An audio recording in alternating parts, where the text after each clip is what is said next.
So, what does an avocado have to do with dressage? Yeah, sounds weird, doesn't it? But it all makes sense, actually. At least to me, it makes sense. Stay with us here. So it's a comparison I use in lessons sometimes. That when you talk about the seat, a good rider has a fairly firm, solid core, but very relaxed arms and legs.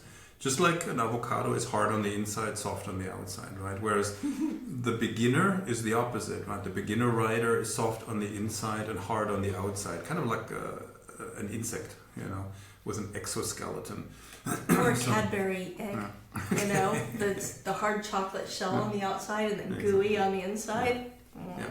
So when you ride, you need to stay on the horse, right? And that stability or that balance, that whatever keeps you on the horse has to come from somewhere. And you have these two choices, right? You can either use your core muscles to stack your pelvis and your vertebrae on top of each other in such a way that they don't fall off when the horse trots and canters. And in that case, you can relax your arms and legs, and then you can use your arms and legs for communication. You can feel the horse, you can apply aids and communicate. Whereas if you don't have that stability, then your only other option is to hang on. Right? You grip with your legs, you hang on the reins, because otherwise you will get tossed off. Right? Gravity feels like your enemy when you're like an insect, whereas when you're like the avocado, gravity feels like your friend. It's almost like gravity keeps you on the horse, right? Because you're aligned in such a way that you simply can't fall off. Unless the horse takes off bucking all of a sudden, but if they just keep going in their walk or trot or canter, then if your core muscles are engaged enough, arms and legs are relaxed, then you just stay on the horse, you stay with the horse. And so that's the goal, right? And for me, that took a long time to figure that out, that's what needed to happen, that I needed to become more solid and firm on the inside and more relaxed and soft on the outside. Initially, it was like either or, and either everything was soft or everything was hard. And I wasn't able to differentiate. So, and I assume that I'm not the only one. I assume that everybody goes through those phases, that they start out like the insect, gripping, grabbing, hanging, and then gradually they develop their balance and their seat, and they discover how to keep the vertebrae stacked on top of each other so that they don't fall off. So you're like the kids building blocks made of wood, you build a tower. And if the tower is fairly straight, it will be stable. And if it's crooked, it will fall over. And so on. It's the job of your inner core muscles to keep these little building blocks aligned with each other so they're stable. Yeah, maybe we should talk a little bit about, the right use of the core muscles too. Right. That it's, not all or nothing, right? That you need a certain combination of firmness and relaxation, and it's this combination together that actually gives you this soft, relaxed stability. Yeah, and it's not static, it's dynamic. You're always moving with the horse, and it's not even a matter of strength. I remember having a student who could do 150 sit-ups or so every day, but she didn't have a very solid or very strong seat. I couldn't have done 150 sit-ups probably, but my seat was a lot stronger and firmer. But it's how you use it, it's when and how you use those the muscles you need, but no more than that. You just use the muscles you need, no more than that, and you keep your pelvis, your shoulders, your vertebrae aligned that way. So it's all in how you do it, essentially. It is. Yeah. So this begs the question: How do you get there? How do you get to ride like an avocado? How do you go from insect to avocado? Or Cadbury egg to avocado? Yeah, well, the traditional way was always lunge lessons, of course, right? I mean, at the Spanish riding school in Vienna, the young riders had to take daily lunge lessons for 3 years, and possibly on multiple horses, not just on one, right? 6 days a week. So of course that will get you a good seat in a fairly short amount of time. But not everybody has access to a good lunge lesson horse or teacher. So you may have to get creative. Even many good instructors, they won't teach lunge lessons for whatever reason. Yeah, so you have to find alternative ways, right? And you may have to do kind of a combination of different things, like visualization always helps. Trying to visualize how to sit, and visualize not necessarily in the sense of seeing a picture, but just imagining the feel. Imagine what it feels like to be in balance and in sync with the horse. And I used to do that obsessively, always visualizing all kinds of stuff. And visualizing the right things, visualizing it going well. Or, that one moment that you had that felt really good, revisit that over and over and over in your head so that in your mind thinks this happened a lot, So this becomes the norm. That's what I always did, especially at night, falling asleep. That's apparently a good time for visualization. Because we're a bit obsessive. I know, it's crazy. But so like you probably are too. Yeah. So that and then you can, in your mind, you can explore different concepts and different ideas of how to sit and how to balance and how to align yourself and so on. So that was helpful for me. Then you can use Feldenkrais lessons to develop your body awareness and your balance and to get a better sense of movement through your body, so that you are able to sense different parts of your body, your body awareness, proprioception, of course your suppleness, it improves your suppleness and your ability to feel and impact each part of your body.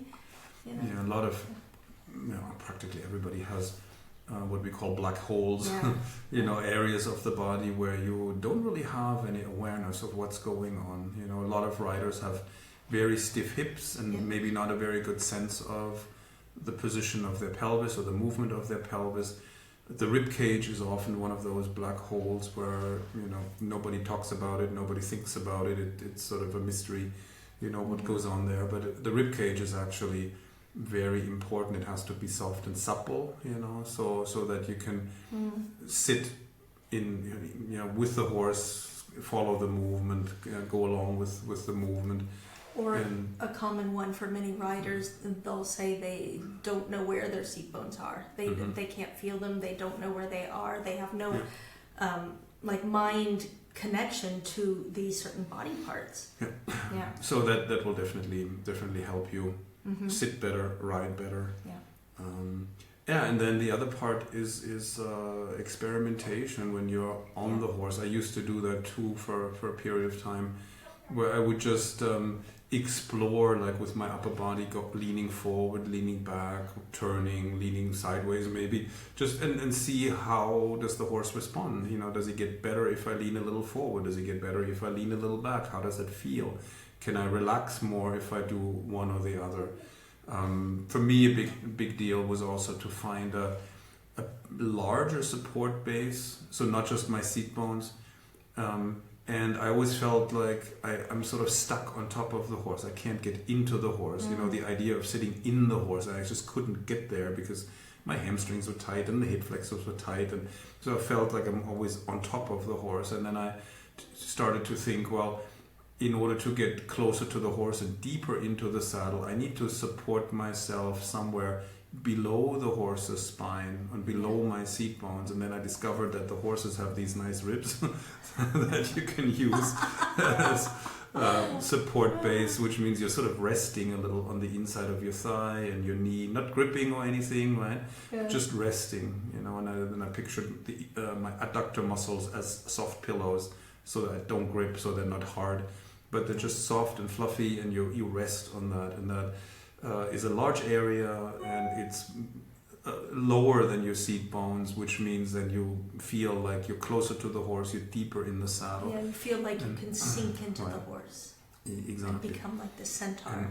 And of course, it's physics in a way, right? The larger the support base is, the more stable the object becomes, and then the center of gravity can become lower, you know, and then of course you feel much more stable, you feel more secure, and then it's much easier to build that tower of building blocks of your vertebrae on top of that, and you know, and you feel more at ease, you feel more at home in the saddle when you have that lower, wider support base, you know, and then it's when you feel safe and secure, it's easier to relax your legs and your arms, because of course if you feel a little wobbly, if you feel a little insecure, you will automatically grip somewhere, you will automatically get tense, and you know, one of the results of insecurity is that people go into a bit of a fetal position, right? So then that messes up that little tower of building blocks. Of course, it's and instinctive, right, to protect the vital organs. Exactly. But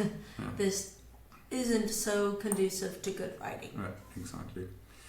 So so for me that finding a large support base as low on the horse as possible, that was a big game changer in a way, and that gave me the foundation to build that upper body posture that allowed me then to relax my legs and my arms. And so then I turned from an insect into an avocado over time. And you can too.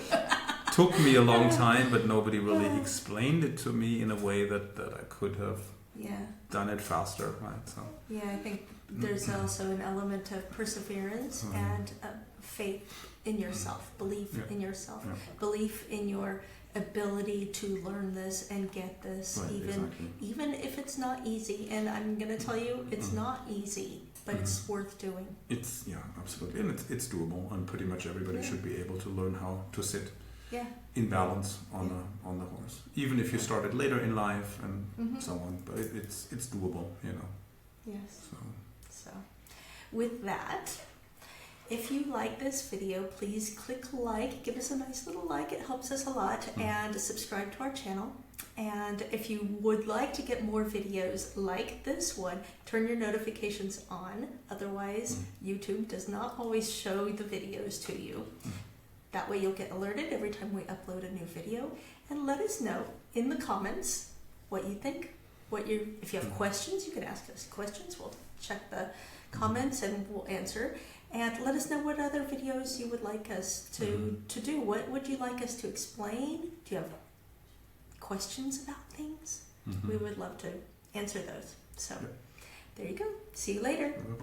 Bye. Bye.